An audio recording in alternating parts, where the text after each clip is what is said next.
Good morning everyone, कैसे हो आप सभी दोस्तों। जल्दी से शेयर कर दीजिए सेशन को और स्टार्ट करते हैं अपना आज का आइडिया ऑफ भारत। वैसे भी 3 दिन लेट क्लासेस चल रही है, 3 दिन से छुट्टी मना रहे थे, है ना। जल्दी से शेयर कर दो सेशन को दोस्तों। मॉर्निंग का सेशन है यार, थोड़ा सा मोटिवेशन होना चाहिए। जितने ज्यादा स्टूडेंट होते हैं ना, पढ़ाने में उतना ही मजा आता है। तो कोशिश करो जल्दी से शेयर करने की सेशन को और जल्दी से स्टार्ट करते हैं। तो दोस्तों, आइडिया ऑफ भारत वाली सीरीज को कंटिन्यू करते हुए लेक्चर नंबर 16, ठीक है ना। आज हम बात करेंगे राजनीति और शासन की। राजनीति और शासन में भी याद रखना, हम बात करेंगे प्राचीन धारणा की, कि प्राचीन भारत में राजनीति और शासन को लेकर के किस प्रकार की अवधारणाएं थी। उन अवधारणाओं पर आज हम चर्चा करने जा रहे हैं। आइए शुरुआत करते हैं अपने डायरेक्टली आज के सेशन की। दोस्तों, जैसा कि आप सभी जानते हैं, ये सेकेंड यूनिट जो है ना, ये सिर्फ छलावा है, दिखावा है। थर्ड यूनिट इसमें हो चुकी है ना, थर्ड यूनिट है, सेकेंड नहीं है ये, इसको रीड कर लीजिएगा, ठीक है। तो धर्म और दर्शन की अवधारणा कंप्लीट कर चुके हैं, वसुधैव कुटुंबकम का सिद्धांत कंप्लीट हो चुका है। राजनीति और शासन से हम आज स्टार्ट कर रहे हैं। कल नेक्स्ट सेशन होगा जनपद, ठीक है, जनपद, जिसमें हम 16 महाजनपदों की चर्चा करेंगे, जो कि प्राचीन समय में एक बड़ी स्ट्रोंग अवधारणा थी प्रशासन को लेकर के, राजनीति को लेकर के। उस पर भी हमारी पूरी विस्तार से चर्चा होगी। तो आइए आज के सेशन की शुरुआत करते हैं। राजनीति और शासन को हम भारतीय प्राचीन संस्कृति के रूप में समझने का प्रयास करते हैं, या फिर ऐसे समझिए कि प्राचीन भारत की अवधारणा क्या रही है हमारी प्रशासन या हमारी राजनीति या प्रशासन को लेकर के। आज के टॉपिक का एक प्रश्न है, प्राचीन भारत में राजनीति और शासन की अवधारणा की विवेचना कीजिए। Discuss the concept of polity and governance in the ancient India. Clear है। तो यहां से जो है ये प्रश्न का आंसर, पूरा आज का सब्जेक्ट टॉपिक होने वाला है, पूरे टॉपिक, और कैसे इस टॉपिक का आंसर राइटिंग, इस क्वेश्चन की आंसर राइटिंग कैसे करनी है, बिल्कुल इसी तरह से जैसा मैंने आपको दिया है। तो सबसे पहले हम बात करेंगे इसकी व्याख्या की, है ना। तो जो पहला पॉइंट मैंने दिया है ना, प्राचीन भारत में शासन एवं राजनीति, यही इसकी व्याख्या है, यही इसकी व्याख्या है। तो आइए थोड़ा सा डिस्कस कर लेते हैं इसको और आगे बढ़ते हैं। फिर हम जो है मेन पॉइंट पे हम इसके तुरंत बाद में जाएंगे। एक सामान्य सा परिचय यहां से आप ले लीजिएगा। देखिए दोस्तों, अगर हम बात करें वर्तमान शासन व्यवस्था की या राजनीति की, वर्तमान शासन व्यवस्था और राजनीति, वर्तमान मतलब कि आज के समय की जो राजनीति है हमारी और जो शासन व्यवस्था है, वो प्राचीन समय की राजनीति और शासन व्यवस्था से एकदम अलग थी, पूरी तरह से अलग मान सकते हो आप उसको। क्यों मान रहे हैं ऐसा हम लोग? यार देखिए कि राजनीति तो पहले ही वही होगी, शासन व्यवस्था भी ऐसी होगी, तो इतना ज्यादा डिफरेंस कैसे हो सकता है प्राचीन भारत में और वर्तमान में? वो इसलिए होगा क्योंकि प्राचीन समय में अधिकतम रूप से अगर देखा जाए तो भारत में भी, है ना, तो वहां पर राजतंत्र ही आपको दिखता था। प्रत्येक शासन में, प्रत्येक शासन व्यवस्था में राजतंत्र ही मिलता था, जहां पर एक राजा हुआ करता था, संपूर्ण शक्तियां उस राज्य के हाथों में होती थी, राजा में ही केंद्रित होती थी, उसको हम राजतंत्र बोलते थे। लेकिन वर्तमान की शासन व्यवस्था कैसी है? लोकतंत्रात्मक है। आज संपूर्ण शक्तियां राजा के पास में ना होकर के जनता के हाथों में नहीं थे, है ना। तो इस आधार पर हम बोल सकते हैं ना कि प्राचीन भारत और वर्तमान भारत की जो शासन व्यवस्था और राजनीतिक व्यवस्था है वो हमेशा अलग रही है। अब यहां पर समझने योग्य बात यह है दोस्तों कि प्राचीन भारत में इस शासन व्यवस्था को और भी कुछ नामों से जाना जाता था, क्योंकि प्राचीन भारत में ऐसा एकदम सटीक नहीं था कि यही राजनीति है, यही शासन व्यवस्था है, ऐसा नहीं था, बल्कि अन्य और भी नामों से इसको जाना जाता था। शासन व्यवस्था को किस किस नामों से? कहीं पर इसको राजधर्म कहा जाता था, कहीं पर इसको दंड नीति कहा जाता था, कहीं पर नीति शास्त्र, तो कहीं पर अर्थशास्त्र। अच्छा, ये कहां से पता चला हमको? तो ये पता चलता है हमें हमारे प्राचीन पुराणों से, प्राचीन ग्रंथों से, जैसे वेदों से, पुराणों से या स्मृतियों से। तो विभिन्न प्रकार के जो हमारे प्राचीन ग्रंथ रहे हैं, उन ग्रंथों से हमें ज्ञात होता है कि प्राचीन शासन व्यवस्था या राजनीति को हम अन्य और भी नामों से जानते थे। उन अन्य नामों में नाम है राजधर्म, दंड नीति, नीति शास्त्र और अर्थशास्त्र, ये प्रमुख नाम है। आगे चारों को हम पूरे तरह से डिटेल में, पूरे विस्तार से उल्लेखित करने वाले हैं। इसका एग्जाम्पल आप ले सकते हो, जैसे कि आचार्य चाणक्य, और आप सभी अच्छे से जानते हैं कि चाणक्य ने एक अर्थशास्त्र नामक ग्रंथ लिखा था। अर्थशास्त्र नामक ग्रंथ चाणक्य ने लिखा था, है ना। तो अर्थशास्त्र लिखा तो चाणक्य के द्वारा लिखा तो अर्थशास्त्र गया था, नाम अर्थशास्त्र था, लेकिन उसमें अर्थ की व्यवस्थाएं होने की अपेक्षा उसमें शासन व्यवस्था का उल्लेख था। अर्थात ये कि चाणक्य की दृष्टि में अर्थ जो है शासन से ही संबंधित है, अर्थात कि अर्थव्यवस्था और शासन व्यवस्था पृथक ना होकर के एक ही थी। तो यहां पर शासन व्यवस्था के अलग अलग नाम थे प्राचीन भारत में। कौन कौन से अलग अलग नाम थे? तो प्रथम बिंदु में, प्रथम पॉइंट में हम उसी को जानने का प्रयास करेंगे। सबसे पहला है कि राजनीति और शासन के विभिन्न नाम। तो वही 4 नामों को हम पूरे विस्तार से समझने का प्रयास करेंगे कि जैसे अगर बात करें राजधर्म की, तो राजधर्म का हमें उल्लेख कहां से मिलता है? अब ये तो हमने एक शब्द में तो बोल दिया कि जो प्राचीन ग्रंथ थे हमारे, जैसे वेद थे, पुराण थे, है ना, या जो भी उपनिषद थे, तो उनसे हमें इनका उल्लेख मिलता है। लेकिन वास्तविक रूप से जैसे राजधर्म का उल्लेख है, तो राजधर्म का उल्लेख कहां से मिला?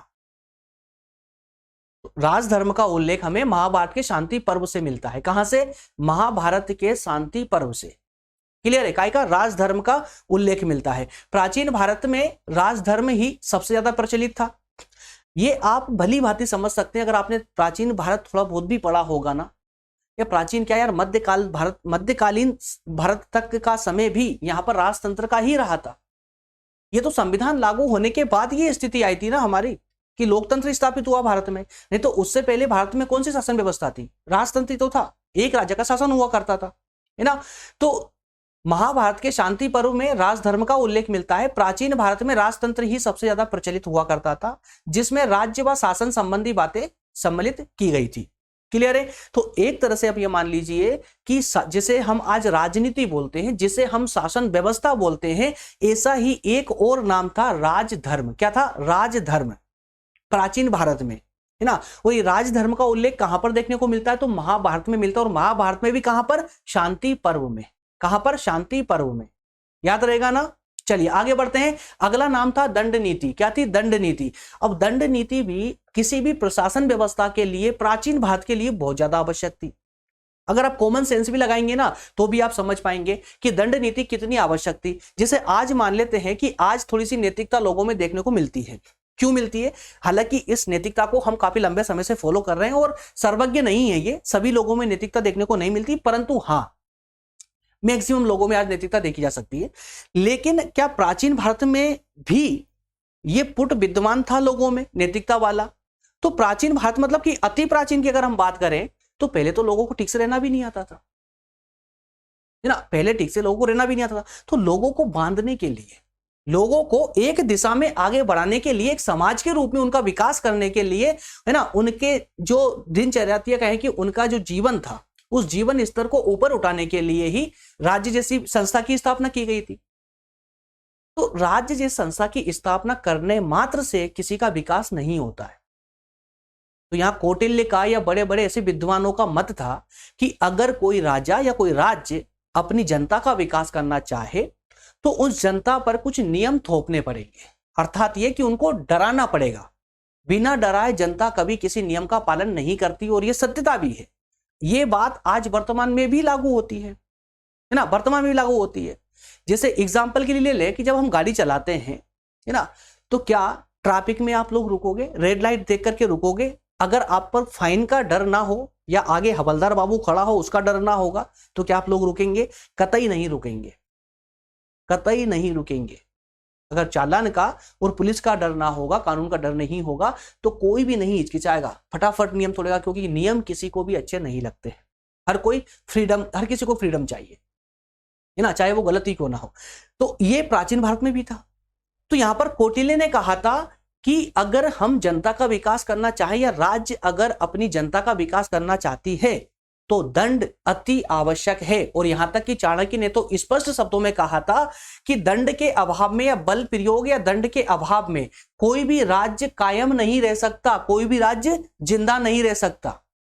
और सिर्फ कौटिल्य ने ही नहीं, बल्कि मनु ने भी कहा था। देखिए मनु ने क्या कहा, दंड नीति को महत्व देते हुए मनु ने कहा कि जब सब लोग सो रहे होते हैं, जब सब लोग सो रहे होते हैं, तो दंड ही है जो उनकी रक्षा करता है। क्यों? क्योंकि दंड के भय से लोग न्याय के मार्ग पर चलते हैं। ठीक है ना। तो इस प्रकार से प्राचीन भारत में प्रशासन का अस्त्र, शस्त्र कहलाता था क्या? दंड। क्या कहलाता था? शस्त्र कहलाता था, है ना, जिसका संबंध किससे था दोस्तों? प्रशासनिक कार्यों से था, राजनीतिक कार्यों से था। क्लियर है। तो इन कारणों से ही दंड नीति को भी शासन व्यवस्था ही समझा जाता था, या कहा जाता था, इसका अन्य नाम था। चौथा नाम देखते हैं इसका, फटाफट थोड़ा स्पीड से बढ़ते हैं, अर्थशास्त्र। तो अर्थशास्त्र तो मुझे ज्यादा आपको बताने की आवश्यकता ही नहीं है। अर्थशास्त्र मतलब कौटिल्य का अर्थशास्त्र, चाणक्य का अर्थशास्त्र, और जो कि आप में से हर एक व्यक्ति ने पढ़ा हुआ, हर एक बच्चे ने पढ़ा हुआ है, बहुत अच्छे से पढ़ा हुआ है इसको, है ना, ज्यादा मुझे बताने की आवश्यकता नहीं है। अर्थशास्त्र कौटिल्य के द्वारा लिखा गया था, लेकिन अगर अर्थशास्त्र लिखा गया था तो उसमें अर्थ संबंधी प्रक्रिया लिखी होनी चाहिए थी, लेकिन वास्तविक रूप से कौटिल्य के अर्थशास्त्र में क्या था, शासन संबंधी प्रक्रिया लिखी हुई थी, है ना। मतलब कौटिल्य के अर्थशास्त्र का जो विषय था वो अर्थ ना होकर के राज्य था, समझ रहे ना। तो कौटिल्य क्यों ऐसा किया, जब कौटिल्य से ये सवाल खड़ा किया तो कौटिल्य ने क्या जवाब दिया, कौटिल्य ने बोला है कि अर्थ शब्द जैसे मानव के व्यवसाय, है ना, अर्थ शब्द से मानव के व्यवसाय प्रदर्शित होते हैं। अर्थ शब्द मानव का जो समाज में लोग निवास करते हैं उनके व्यवसाय को दिखाते हैं, क्या दिखाता है, कौन, अर्थ, है ना। और ठीक वैसे ही वह भूमि को भी संबोधित करता है, व्यवसाय के साथ साथ भूमि को भी संबोधित करता है जिस पर वो रहकर के व्यवसाय करता है ना। अतः भूमि को प्राप्त करने और उसका पालन करने का जो साधन है वो अर्थशास्त्र है। तो कौटिल्य ने स्पष्ट शब्दों में बोला है कि अर्थ और राजनीति अलग अलग नहीं है, अर्थ और राजनीति एक ही है, इसलिए उन्होंने अपने ग्रंथ को क्या नाम दिया था, अर्थशास्त्र नाम दिया। चौथा जो नाम था वो नीति शास्त्र था, क्या था, नीति शास्त्र। तो इसके द्वारा मानव का मार्गदर्शन जीवन के प्रत्येक क्षेत्र में किया जाता है नीति शास्त्र के द्वारा, और बहुत आवश्यक था ये, प्रत्येक राज्य के लिए आवश्यक था, प्रत्येक जनता के लिए आवश्यक था नीति शास्त्र। यहां पर कामनदक और शुक्र ने जो रचनाएं की है ना, राज्य और शासन के संबंध में जो रचनाएं की उन्होंने, उसमें वो नीति शास्त्र कहलाई। किस किस की रचना दोस्तों, कामनदक और शुक्र। कामनदक और शुक्र ने शासन व्यवस्था से संबंधित जो रचनाएं की वो सभी रचनाएं क्या कहलाई, नीति शास्त्र कहलाई, ठीक है ना। और आज जिस नीति शास्त्र को हम सामान्य आचरण में प्रयुक्त करते हैं, जिस नीति शास्त्र को या जिस नैतिकता को हम अपने सामान्य आचरण में प्रयुक्त करते हैं ना, वो किसकी नीति शास्त्र है, वो किसकी नीतिक रचना है, वो नैतिक रचना है, तो वो कामनदक की नीतिक रचना है। कामनदक ने भी सामी में जो रचना की थी, या नीति शब्द राज्य की नीति के संबंध में प्रयुक्त किया था। कामनदक ने राज्य की नीति के संबंध में एक नीति शब्द का प्रयोग किया, और उस नीति शब्द को आज सभी ने सामान्य आचरण में प्रयोग करने लग चुके हैं वो लोग। ध्यान देना समझने की, यहां पर कामनदक ने अपने सामी में, अपनी रचना में जो है एक नीति शब्द का प्रयोग किया था। किसके लिए किया था, राज्य के कार्यों के संबंध में, है ना, कब, प्राचीन समय में। लेकिन वर्तमान में आज उस नीति शब्द को हमने नीति शास्त्र बना करके सामान्य आचरण में उसका प्रयोग करना चालू कर दिया है।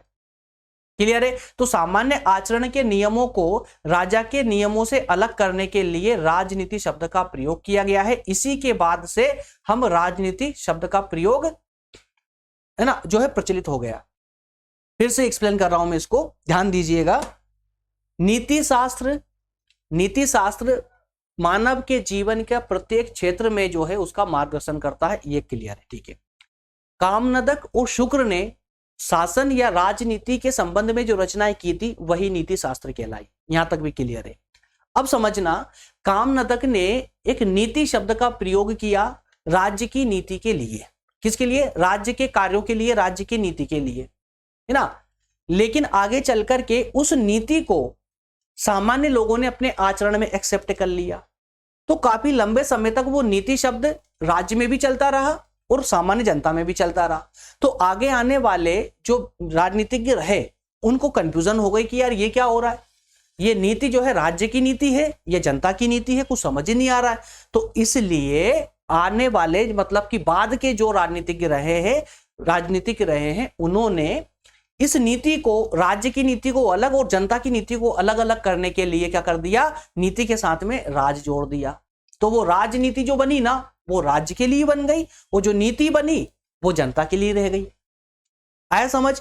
तो राजनीति, तब से ही राजनीति शब्द का प्रयोग प्रचलन में आ चुका था।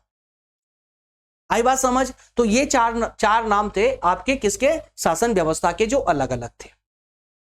And I hope it's all clear ना, ठीक है। अब कोई कंफ्यूजन नहीं होना चाहिए इस टॉपिक के अंदर। चलिए अगला पॉइंट देखते हैं, अगला बिंदु, आध्यात्मिकता पर बल। अब किसकी बात कर रहे हैं हम लोग, किसकी बात कर रहे हैं, वन बाय वन देख रहे हैं ना। पहला बिंदु हमने क्या देखा था, राजनीति के अन्य नाम प्राचीन भारत में। अब प्राचीन भारत में ही जो राजनीतिक व्यवस्था थी हमारी, उस राजनीतिक व्यवस्था में किस पर बल दिया जाता था? आध्यात्मिकता पर बल दिया जाता था। एग्जैक्टली ना, क्योंकि उस समय की राजनीतिक व्यवस्था अलग थी, वर्तमान की अलग है।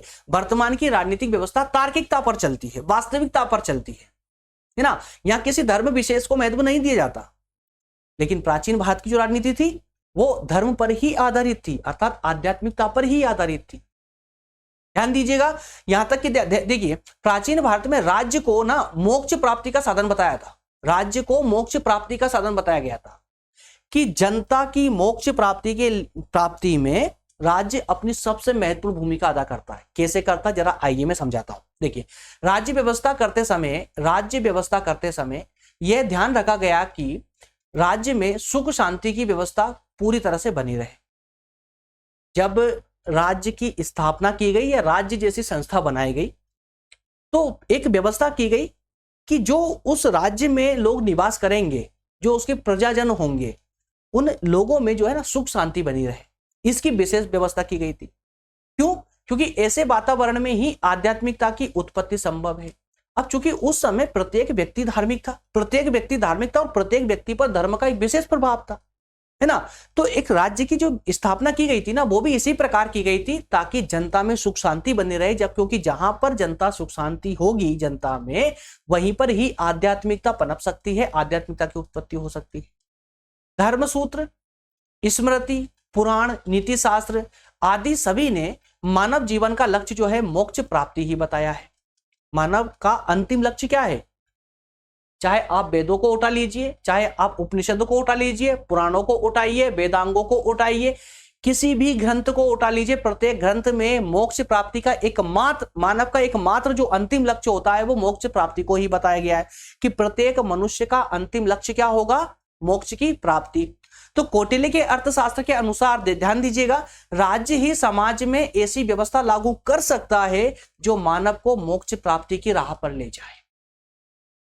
क्योंकि कोई भी व्यक्ति अपने मोक्ष के लिए कब कार्य कर सकता है? जब उसके जीवन में दूसरी कोई समस्या नहीं होगी, है ना, अराजकताओं से ना घिरा हुआ हो, जरूरत से ज्यादा परेशान ना हो, सुख शांति उसके जीवन में बनी हुई हो, तभी कहीं जाकर के अपने मोक्ष प्राप्ति के लिए आगे कार्य कर सकता है ना वो, ठीक है ना। तो ये कौटिल्य की जो परिभाषा, ये शब्द है ना, इनको अच्छे से याद रखिएगा। उन्होंने, कौटिल्य ने कहा कि समाज में व्यवस्था लागू, समझिएगा, राज्य ही एक मात्र ऐसी संस्था है जो समाज में ऐसी व्यवस्था लागू कर सकता है जिससे मानव मोक्ष की प्राप्ति पर जा सके। क्लियर? कोई भी डाउट हो कमेंट करके हैंड टू हैंड बताइए मुझे, अभी के अभी बताइए। कहीं पर कोई डाउट ज्यादा हो तो, है ना, मॉर्निंग क्लास है ना, नींद में तो नहीं हो ना? नींद तो खुल गई ना आप लोगों की? ये तो पता चले नींद में बस अटेंड करे जा रहे हो।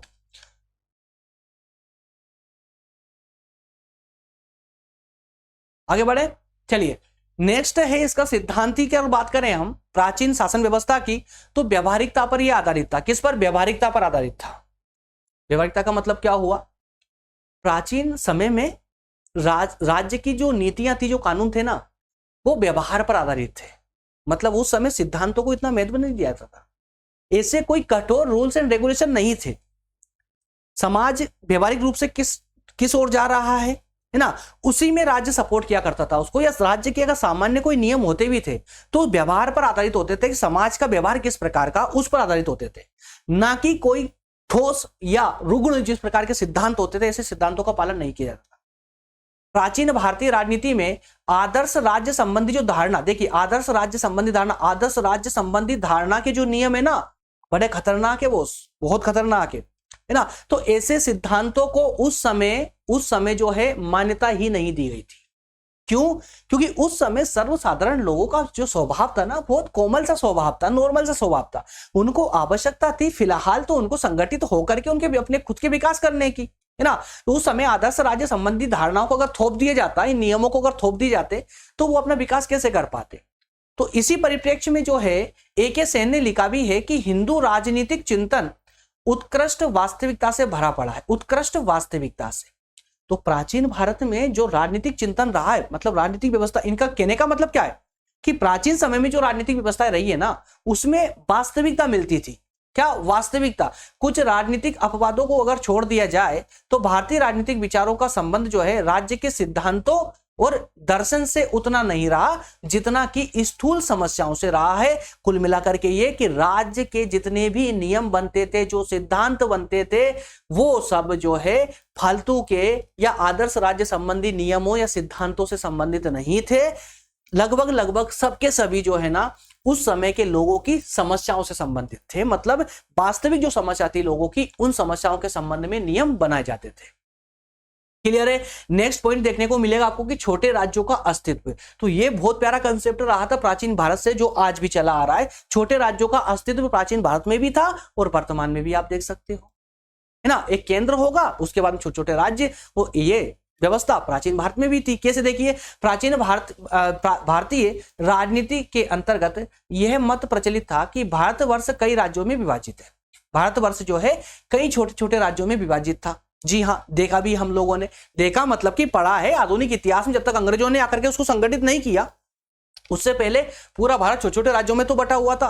कई सारी कई जो है रियासतें हुआ करती थी, कई सारी अनगिनत रियासतें थी भारत में, है ना। तो अंतर राज्य संबंधों के विचारों में बिजिगिशु को केंद्र माना जाता था। किसको? बिजिगिशु। बिजिगिशु राज्य किसको बोलते हैं दोस्तों? बिजिगिशु राज्य वो राज्य होता है जो जिसका सभी राज्यों पर नियंत्रण हो। सभी राज्यों पर नियंत्रण हो मतलब सबसे जीता हुआ राज्य, जो किसी से हारा नहीं हो, जो किसी से हारा नहीं हो। और साथ ही साथ में इसका अर्थ या सामान्य सा अर्थ धारणा निकाली जाती है कि जो अन्य राज्यों पर आक्रमण करके अपना प्रभाव जमाने का आकांक्षु हो, जिज्ञासु हो, ऐसे राज्य को ही बिजिगिशु राज्य बोला जाता है। बिजिगिशु एक ही राजा होगा जिसका सभी राज्यों पर प्रभाव जमा होगा। जैसे वर्तमान में आप केंद्र सरकार को देख सकते हो ना, केंद्र का सब पे कंट्रोल है, पूरे भारत उसके सभी राज्यों पर कंट्रोल रहता है। उसी प्रकार से एक बिजिगिशु राज्य होगा, है ना, जिसका पूरे संपूर्ण सभी राज्यों पर नियंत्रण होगा। ठीक है ना। तो बिजिगिशु को केंद्र मानकर ये विचार जो है प्रचलित था कि संपूर्ण भारत पर एक ही राजनीति का प्रभुत्व हो। जैसे चक्रवर्ती सार्वभौम राज्य का वर्णन, अश्वमेध यज्ञ का किया जाना, ये वर्णन मिलता है ना आप लोगों ने। चक्रवर्ती किसको बोलते? चक्रवर्ती। चक्रवर्ती मतलब को जो किसी से नहीं आ रहा हो, जिसने सब पे विजय प्राप्त कर ली हो। सार्वभौम राज्य का वर्णन, सार्वभौम राज्य, है ना। इसके अलावा अश्वमेध यज्ञ का वर्णन मिलता है आपको। अश्वमेध यज्ञ कौन राजा करवाता था? वही राजा जिससे कोई भी लोहा लेने को तैयार नहीं रहता था या युद्ध करने को कोई भी तैयार ना हो, मतलब सबने उसके सामने अपनी हार स्वीकार कर ली हो। ऐसे राज्य को ही जो है बिजिगिशु राज्य कहा जाता था। ठीक है ना। तो अतः भारतीय राजनीतिक विचार का आधार ऐसा राज्य है जो बहुत बड़ा ना हो तथा जिसका शासक अन्य राजाओं को अपने अधीन करने के लिए प्रयत्नशील रहता हो। क्लियर है ना। तो छोटे, इस प्रकार से हम कह सकते हैं कि प्राचीन भारत में भी छोटे राज्यों का अस्तित्व देखने को मिलता है। आगे वर्णन मिलेगा राजतंत्र की प्रमुखता। जी हाँ, प्रारंभ से पढ़ते आ रहे हैं भाई, प्राचीन भारत में सबसे ज्यादा प्रमुख कोई राज्य था तो वो राजतंत्र ही था, है ना। तो प्राचीन भारतीय राजनीतिक धारणा मुख्य रूप से राजतंत्र का विचार है। सभी भारतीय ग्रंथ राजनीति का वर्णन राजा को राज व्यवस्था का केंद्र मानकर करते थे। ध्यान दीजिएगा, यहां पर क्या कहा गया है? सभी भारतीय ग्रंथ जो है राजनीति का वर्णन राजा को राज व्यवस्था का केंद्र मानकर करते हैं। मतलब ये कि भारत का चाहे कोई सा भी ग्रंथ उठा लीजिए, प्रत्येक ग्रंथ में राजा को ही उस राज्य का केंद्र माना है, राजा को ही केंद्र माना है। तो अब इसका समझिएगा, पूरे राज्य का केंद्र मतलब संपूर्ण राज्य की शक्ति एक केंद्र में आ गई है, एक व्यक्ति में आ गई है, राजा में, जिसका मतलब क्या हुआ? राजतंत्र था, है ना। तो महाभारत के 2 अध्यायों में देखिए कहां पर मिल रहा है। महाभारत के 2 अध्यायों में, कौटिल्य अर्थशास्त्र के 1 अध्याय में, जैन और बौद्ध धर्म और जैन ग्रंथों में, है ना, गण तथा संघ के नाम से जो है राज पद्धतियों का विवेचन मिला है, परंतु प्रमुखता मात्र राजतंत्र को ही दी गई है। ठीक है ना। गण और संघ का भी उल्लेख मिला है, लेकिन प्रमुखता किसको दी गई है? राजतंत्र को ही प्राप्त है, राजतंत्र को ही प्रमुखता दी गई है। ठीक है ना। चलिए अगला बिंदु है राजनीतिक व्यवस्था परमात्मा द्वारा रचित। नया कंसेप्ट है, ध्यान दीजिएगा, प्राचीन राजनीति से संबंधित है और प्राचीन राजनीति में वास्तविक रूप से इसी प्रकार की धारणा प्रचलित थी। तो राजनीति व्यवस्था जो है ये परमात्मा द्वारा रचित बताई गई थी। अब इसका मतलब क्या हुआ? ध्यान दीजिएगा, प्राचीन राजनीतिक व्यवस्था को ईश्वर रचित माना गया है, परंतु इसका अर्थ यह नहीं है कि परमात्मा ने खुद, ईश्वर ने खुद नीचे आकर के राज्य की स्थापना की है, ऐसा मतलब नहीं है, बल्कि इसका मतलब यह है कि समाज के लाभ के लिए, समाज के फायदे के लिए परमात्मा ने राज्य की, है ना, परमात्मा ने राज्य की रचना तो की है, लेकिन परमात्मा की प्रेरणा से राज्य की रचना हुई है। और इसी कारण से राजा को ईश्वर का क्या प्रतिनिधि माना जाता था, अवतार माना जाता था प्राचीन भारत में, है ना। तो समाज के लिए लाभप्रद तत्वों की रचना परमात्मा की प्रेरणा से हुई है, परमात्मा की आज्ञा से हुई है, और इसी कारण से राजा को ईश्वर का अवतार माना जाता था प्राचीन भारत में। नेक्स्ट है दंड नीति का महत्व। तो प्राचीन भारत में दंड नीति का भी काफी महत्व दिया गया था, प्रारंभ में ही समझाया था। कौटिल्य और मनु के शब्दों में मैंने स्पष्ट रूप से बताया था, जहां कौटिल्य ने बोला था कि बिना दंड नीति के कोई भी राज्य का अस्तित्व नहीं रह सकता, उसी प्रकार से मनु ने भी कहा था। क्या कहा था उन्होंने कि जब सब लोग सो जाते हैं तो दंड नीति ही है, दंड ही है जो सब लोगों की जो है रक्षा करती है ना। तो भारतीय दर्शन मानवीय जीवन में आसुरी प्रवृत्तियों की प्रबलता को स्वीकार कर इसमें दंड शक्ति के महत्व को प्रदर्शित करते हैं। राजनीति के दंड के महत्व का अनुमान इसी तथ्य से लगाया जा सकता है कि भारतीय राजनीति का नामकरण दंड नीति के नाम से भी कर दिया गया है। मनु के अनुसार दंड ही शासन है, मनु के अनुसार दंड ही क्या है, शासन है।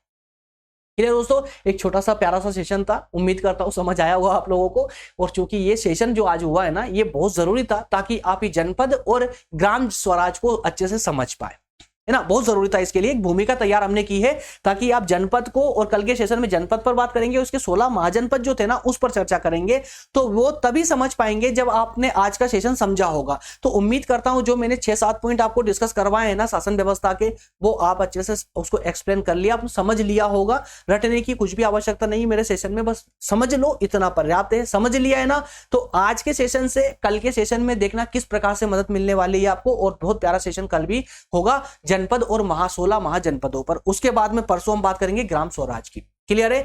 चलिए दोस्तों मिलते हैं अगले सेशन में। और जो भी मेरे दोस्त जो भी सेशन को अटेंड करना चाहते हैं, कंटिन्यू रूप से हमारे साथ जुड़कर स्टडी करना चाहते हैं, तो व्हाट्सएप ग्रुप भी आप ज्वाइन कर सकते हैं, टेलीग्राम ग्रुप भी ज्वाइन कर सकते हैं, इंस्टाग्राम, फेसबुक ना, ट्विटर वगैरह इन पर भी फॉलो कर सकते हो, कोई दिक्कत नहीं है। हर जगह हम ही मिलेंगे आप लोगों को, बस आ जाइए फटाफट, है ना। ग्रुप में भी अगर आप चाहो तो स्वागत है आपका, कोई शुल्क, कोई चार्जेस नहीं है, अभी तक कोई चार्जेस नहीं है। पूरी तरह से ग्रुप भी सिर्फ आपकी स्टडी के लिए ही तैयार किए गए हैं। मिलेंगे दोस्तों अगले सेशन में, जल्दी मिलेंगे। और 9 बजे सेशन निरंतर चल रहा है, आज भी 9 बजे क्लास होगी, है ना, आज भी 9 बजे क्लास है आप लोगों की, तो कहीं जाइएगा नहीं। और मुझे कमेंट करके बताते रहिएगा यार, कुछ सजेशन देते रहा करें, कोई एग्जाम वगैरह आ रहे हो, किसी के कोई सेशन में कोई कमी रह रही हो या कुछ सुधार करने की आवश्यकता हो, जब तक आप लोग सजेशन नहीं देंगे तब तक मैं जैसा क्लास चल रही है चलती रहेगी। तो आप लोगों का फीडबैक मेरे लिए बहुत जरूरी है, सजेशन दिया करें, क्या कमी है सेशन में, क्या सुधार किया जाना चाहिए, क्या आवश्यकता है आप लोगों को, वो हम आपको प्रोवाइड करें, है ना। अन्यथा जो हमें उचित लगेगा वो हम आपको प्रोवाइड करते रहेंगे। मिलेंगे अगले सेशन में, बहुत बहुत धन्यवाद, थैंक यू।